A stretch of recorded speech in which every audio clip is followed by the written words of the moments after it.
À 4 heures, je t'ai rencontré. Tu étais pour moi inatteignable.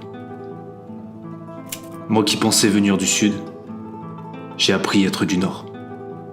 Tu es la porte du nouveau monde, celui qui fut prisé par les Européens, celui qui m'offre, aujourd'hui, une nouvelle réalité.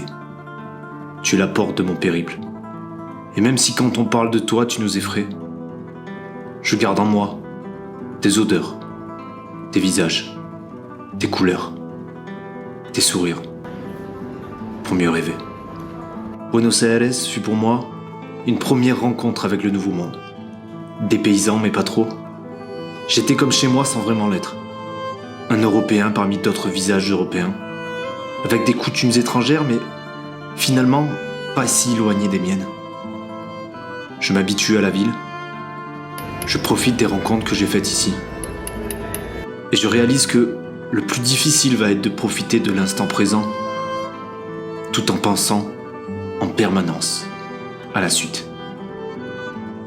Apprécier les sourires et les dialogues, en sachant que, quelques jours plus tard, ils ne seront que des souvenirs, et la distance ne fera qu'accroître leurs plaisirs éphémères. Je m'habitue à la langue, aux couleurs du soir qui viennent habiller les rues de la capitale, à la température, à l'atmosphère des quartiers, aux peintures des métros. Pas à l'humidité, par contre ça me fait chier. J'aimerais rester plus longtemps, mais ce serait renoncer à une partie de l'inconnu que me réserve ce voyage. Je m'appelle Nance, j'ai 23 ans. Depuis janvier 2023, j'ai décidé de changer de vie en partant en Amérique du Sud. Le but, arpenter les pays pour réaliser des reportages et des vlogs. Dans mes vidéos, je souhaite faire passer mes réflexions, mes émotions, les informations que je récolte au travers d'images, de musique, de regards, de voix, de paysages, de rencontres, de silence. Sur les traces de nos ancêtres colons européens, je découvre cette terre aux mille et une merveilles. Cette aventure, c'est une nouvelle vie pour moi, une nouvelle réalité, un nouveau monde.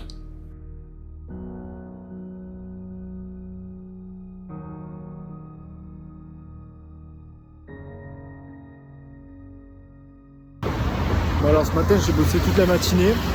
Là je vais sortir un petit peu, visiter Buenos Aires.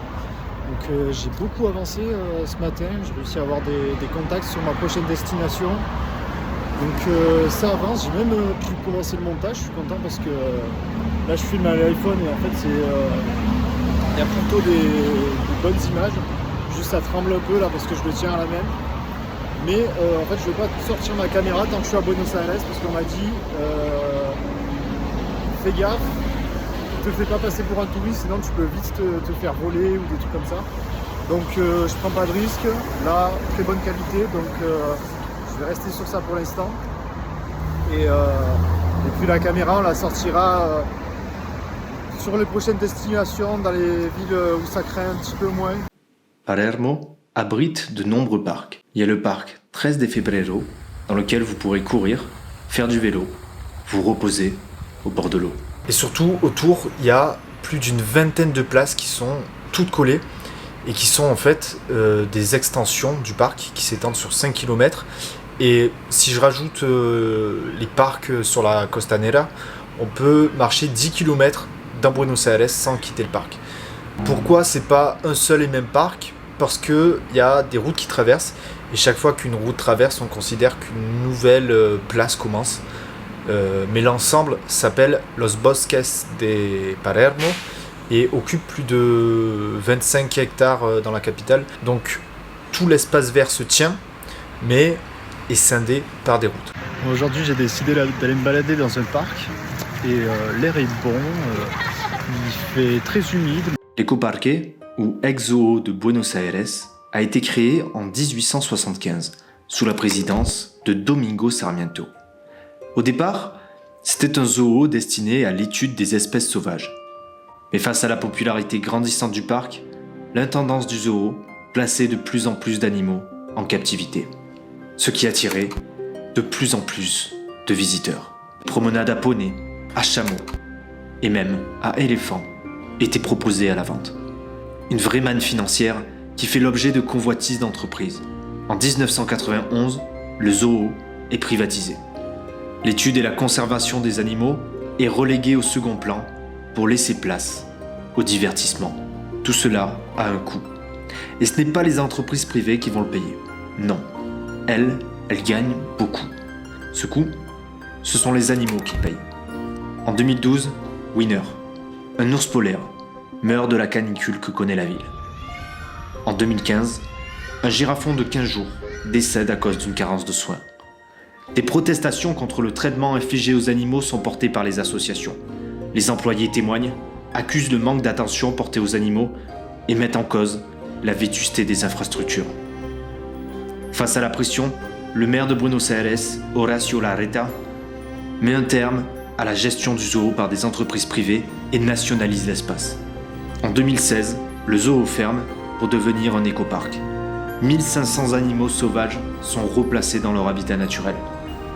Les bêtes de foire sont libérées et le parc accueille désormais des espèces nécessitant une conservation ou des animaux saisis dans des trafics illégaux.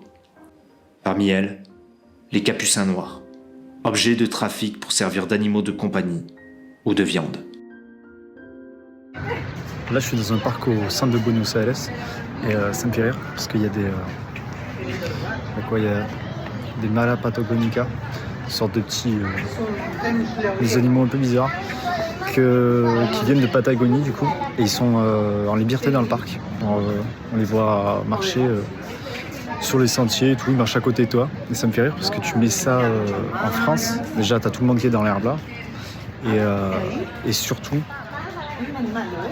t'as tous les gosses qui les chopent, c'est obligé. Les gens sont plutôt disciplinés là. Et il y a aussi une drôle d'histoire sur une femelle orang-outan qui a été reconnue par un tribunal comme personne non humaine. Si tu veux en savoir plus sur ça, va sur Insta pour regarder le réel que j'ai sorti. Alors il y a aussi le parc japonais que j'ai pas visité parce qu'il y avait une foule de fous et que c'était payant. Le rat. Discret, prudent, intelligent. C'est bon. Toujours plus. Et il y a une chose super importante dont je dois parler, c'est les rencontres que j'ai faites, car pour moi, c'est le plus important dans ce début de voyage. D'abord, la rencontre la plus importante. C'est Carolina et José. Dès notre première rencontre, ces deux personnes m'ont considéré comme un membre de leur famille et m'ont donné tous les conseils dont j'avais besoin pour comprendre le pays. Les contacts dont j'avais besoin pour réaliser mes reportages et surtout une attache mentale, locale, sur laquelle je peux compter pour avoir d'autres conseils. Les remercier parce que vraiment c'est des conseils qui vont clairement changer mon voyage. Aussi, il y a eu les filles. Il y a eu Giovanna qui m'a appris que quand un Brésilien disait à sa femme et ses enfants « Voy a salir comprar cigarrillos », je vais acheter des cigarettes, tout le monde se décompose parce que c'est le code secret pour dire « Je vous quitte, je vais fonder une nouvelle famille et on se reverra jamais », sans vraiment le dire. Il y a eu Roïs qui m'a bien fait comprendre que je prononçais très mal les R et les L en espagnol, mais avec qui je me suis entraîné à donner des ordres. Ayúdame. Ouais, bon, faudra rajouter du charisme la prochaine fois. Enfin, il y a eu Mila, avec qui j'ai découvert le quartier de La Boca. Un quartier aux couleurs agressives, qui pourtant a su caresser mes yeux et me laisse des souvenirs délicieux.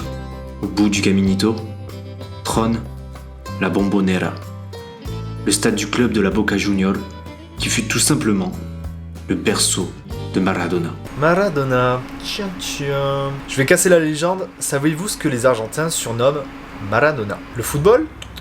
La cocaïne? En fait, Maradona se camait tellement à la coque que c'est aujourd'hui le surnom de la petite farine blanche. Et oui, dans ce pays, il y a un truc très sérieux. C'est qu'il y a deux religions qui rythment la vie des Argentins. La religion catholique et la religion footballistique. Quand je suis allé prendre un verre avec Giovanna, le moment a un peu été altéré parce que j'ai été obligé de revivre la défaite de la France en finale de Coupe du Monde. Parce qu'ils se la matent tous les soirs depuis un mois, ces grands malades. J'ai appris que les Argentins détestent deux choses. Le Brésil et Mbappé. Parce qu'il a dit que le foot en Amérique du Sud n'était pas du même niveau qu'en Europe. Bon, et je dois vous parler d'un truc, c'est que n'importe où tu tournes ta tête dans la rue, Messi est partout. Il est sur toutes les pubs. Les matchs du PSG sont diffusés dans le métro, les restos, les magasins décorent les enseignes avec Messi et les peintures murales célèbrent l'enfant de Rosario. À un moment, j'ai eu peur, j'ai cru que le gars me suivait. On m'a dit « Acá Messi es Dios ». Alors je suis allé demander directement aux Argentins ce qu'ils en pensent. Buena persona, muy buena persona. Aparentemente es buena persona. El mejor jugador, o mejor jugador y mejor persona. Los valores que le vienen muy bien a la Argentina hoy, que se habían perdido un poco y que ahora se actualizan. Messi simboliza, no es un símbolo, para mí no es un símbolo, es un ideal, por así decirlo. Es como si haces las cosas bien, si tienes perseverancia vas a lograr esas cosas. Lo que representa él, digamos, los valores que tiene, la familia, la vida normal, sin desquiciarse, eso. O sea, son cosas que les vienen muy bien a la Argentina y que habiendo ganado Messi el Mundial, es como que eso vuelve a retomarse, digamos. Y estaría bueno que lo incorporemos, porque lo habíamos perdido hace mucho. Tendríamos que tomarlo de ejemplo. Il a même détrôné Maradona dans le cœur des Argentins. Y entre Maradona y Messi completo me quedo con Messi, ¿no? Por supuesto, sí. Messi, no sé cómo explicarlo, Messi. Messi hace 15 años que está en el tope y Maradona lo estuvo por 2-3 años nada más. Pero Maradona reemplaza, es otra cosa, simboliza otra cosa. Fue en otro contexto, en medio de una guerra. Lo que simboliza Maradona lo hace él y nada más. Messi simboliza otra cosa. Otros valores, es otra cosa. Après une semaine passée dans la capitale fédérale, il est temps pour moi de partir. Mais avant, je profite du week-end pour arpenter la Calle Defensa, dans laquelle s'étale sur 1,5 km tous les samedis et dimanches la Feria San Telmo. Je pars de la Casa Rosada et pénètre dans San Telmo. Les étals se touchent et les gens se poussent. Moi, j'étouffe. Je me dis que c'est pas pour moi, que rien n'est artisanal et que c'est la rue des touristes. Après tout, j'ai rien prévu d'autre et la rue est longue. Je finis par tomber sur les rues anciennes de la capitale. Une architecture européenne aux couleurs latines. Je ne regrette pas cette balade. Comme d'habitude, les chanteurs de rue animent la voie passante. À un carrefour, une large porte déverse une quantité impressionnante de personnes sur la rue. Qu'est-ce qui se passe? Les odeurs éveillent ma curiosité.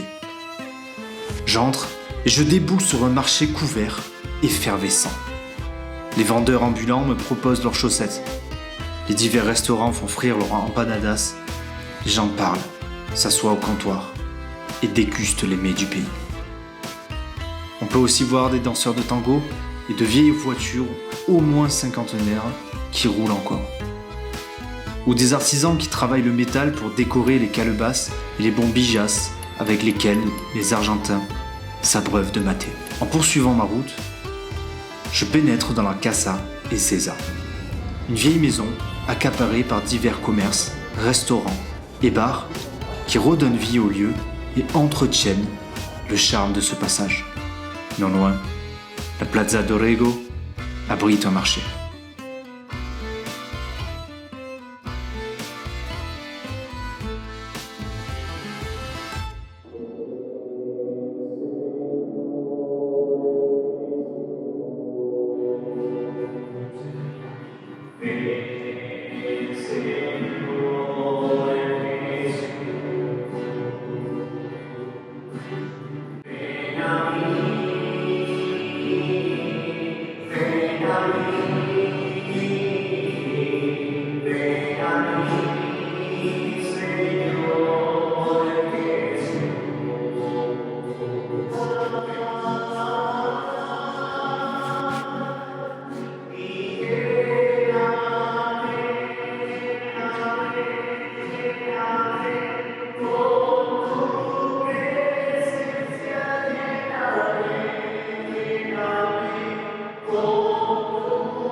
Ouais, je viens d'assister à une messe là, dans l'église San Ignacio, qui est apparemment l'église la plus vieille de Buenos Aires.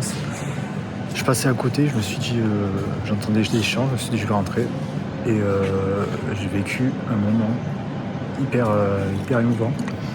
Et ouais, les gens étaient bouleversés, il y en a qui pleuraient, c'était hyper fort. C'est la première messe à laquelle j'assiste. Et là, c'était vraiment beau. Les chants en espagnol étaient magnifiques. Super. Enfin, je profite de ma dernière soirée pour rejoindre Giovanna sur les pelouses de Recoleta. Le soleil s'éteint lentement en réchauffant le ciel. Les habitants se reposent, savourent la fraîcheur naissante qui vient remplacer la chaleur étouffante. Les enfants jouent. Au milieu d'une place, scintille Floralis Generica. Une œuvre architecturale automatisée qui s'ouvre et se ferme au cours de la journée. Recoleta, c'est les jardins tranquilles, les ruelles silencieuses et les bars pour sortir.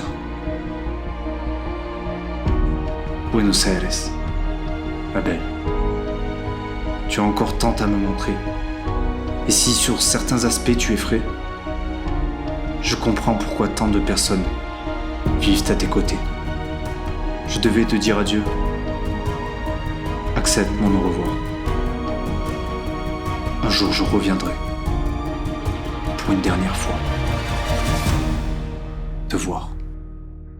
Dans le prochain épisode, je quitte Buenos Aires pour aller à San Luis. Un objectif, le parc national de la Sierra de las Quichadas. J'ai l'impression que c'est maintenant que commence réellement l'aventure. Sérieux, il m'est arrivé une grosse galère, la première grosse galère du voyage. Et je me dis que c'est dans ces moments-là que j'ai envie de tout arrêter en fait.